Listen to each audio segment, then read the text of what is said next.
so long and all that applause, we have no time for questions. Well, I heard the questions during the commercial, and I get my shoes out of a box in my closet.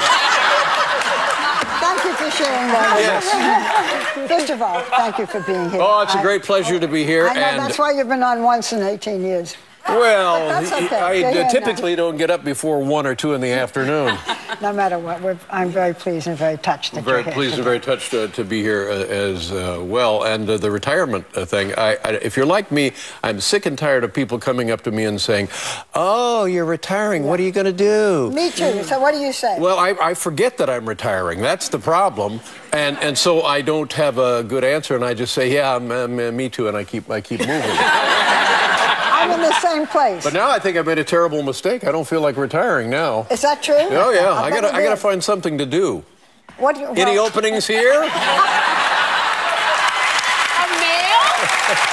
Wait, if you can stay on, you would now want to stay on? Oh no.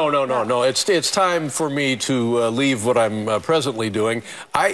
So many times I'll be doing something else, and I'll say to myself, "Oh dang, I wish I didn't have to go back to work." See, now that's a sign. Yeah. So I think I would like to do all of those other things whereby I say, "I wish I didn't have to go back to work."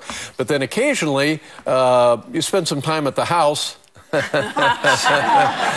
you think, just start checking the one ads. So, do you think Barbara's announcement of her retirement had anything to do with yours? Did she inspire you? Yes. By the way, I don't know if you've ever had the thrill and the good fortune to go through makeup here. It's like a factory. It's like a warehouse. Thousands of people can be made up at once. And I go in there, and there's a team of what appear to be high school kids rubbing this woman's legs vigorously. And I said... They were tanning her. They were putting the body on the body. No. As Dave walks in, it was quite a scene. Hey, what is this, a circulation problem? Are you all right? Good Lord, what a scene.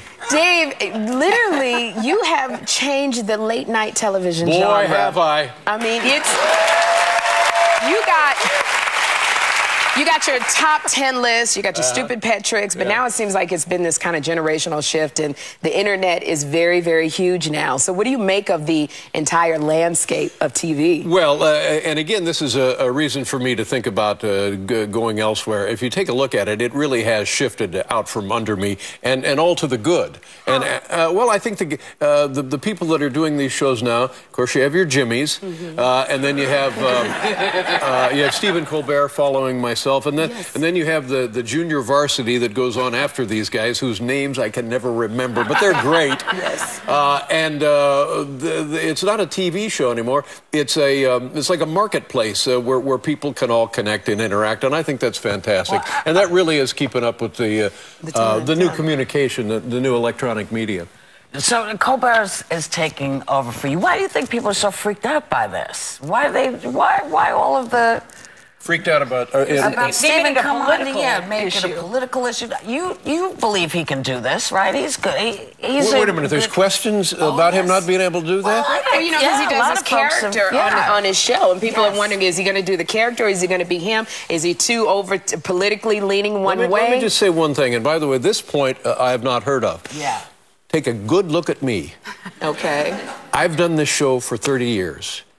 If I can do it, I'm pretty sure Stephen Colbert can do it.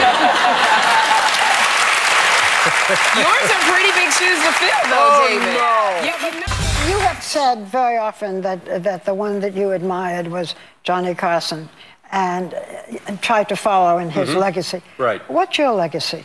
I don't know. I can't speak to that. But Johnny Carson was the gold standard. But that column is different. That column no longer is in effect. We now have a different column of the way we judge and the way we interact with these shows. For that show, which was a talk show and a variety show, a guy you wanted in your living room each and every night, that was Johnny Carson. Now it's different. The show is 24 hours a day. With social media, you're connected. You affect the show. The show is done for you personally. So it's all different. So that gold standard, I think, has been retired. And I was always just kind of an anemic version of the gold standard. I was the nickel-plated standard. Oh, easy, seriously. Now let's get a hold of ourselves. But you know, was there somebody that you wanted to interview that you never got a chance to? The question people ask me all the time. Yeah. Alex Trebek.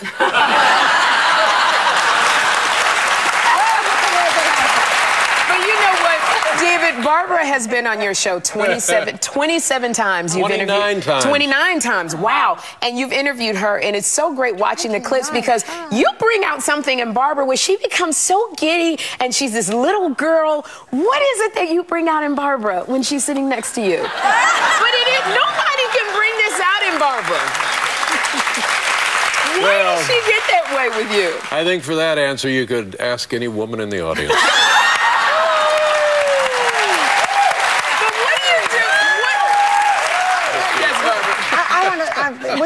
We know very little about you personally, but I want to ask about your little boy. How old is he? Harry is 10, and anybody... Is he funny? Oh, yes, he's really very funny. I was driving into the city with him a couple of weeks ago, and I don't forget keys typically, but everybody forgets their keys. So now we're on the road. I saw you nudge her. Were you locked out recently? Yeah. I got the phone call from my daughter when I was in the hallway. Yeah. The keys, yeah. Same thing. And I finally say, well, I guess I've swallowed them. I can't find them anywhere. So now we're driving into the city. And earlier in the day, I was telling Harry, because I as a parent, I don't know. You got to tell your kid important things. So I said to him, I said, Harry, the most important thing in the world is to do good things for other people. Okay. No, I'm not kidding. That's the most important thing. If I drop dead tomorrow, I want you to know that the most important thing in the world is to do good things for other people. Okay. So now I've lost the keys, and a perfect day turns to chaos and a lot of fretting, and oh, what are we going to do? And I said, look, the worst that's going to happen here is we'll have to spend the night in a hotel. Can you live with that, Harry? Will you be all right if we have to spend the night in the hotel? And he's very upset. So now we find the keys, we're on our way in, and I'm quizzing him now. We're 2/3 of the way into the city. I said, Harry, what's the most important thing in life? What's the most important thing in the world? Do good things for other people and don't lose your keys. Well, you taught the kid good. I just have to say again what it means to me, to all of us on the show. You get this upside down, because when we started this show, I was like 17. I was an intern, and there was a theme writing contest, and I won, and they gave me the show, and we were nothing, just a dog and pony show. And Barbara Walters would come on the show and gave us instant credibility, because an icon now, also an icon then, and it meant so much to us that this woman, who everybody knew and knew that she was the gold standard, was endorsing our show. And she's been back 29 times. So really, it's all upside down. And we have just decided, I know your wife is going to be surprised, we are walking into the sunset together, David Letterman and I. And nice. I just wanted to announce that on the show, right? Yeah, sure. Let's go. Thank you so much. Thank you, and good luck, and God bless everybody. Thank you. Good luck with those legs. It's always a pleasure.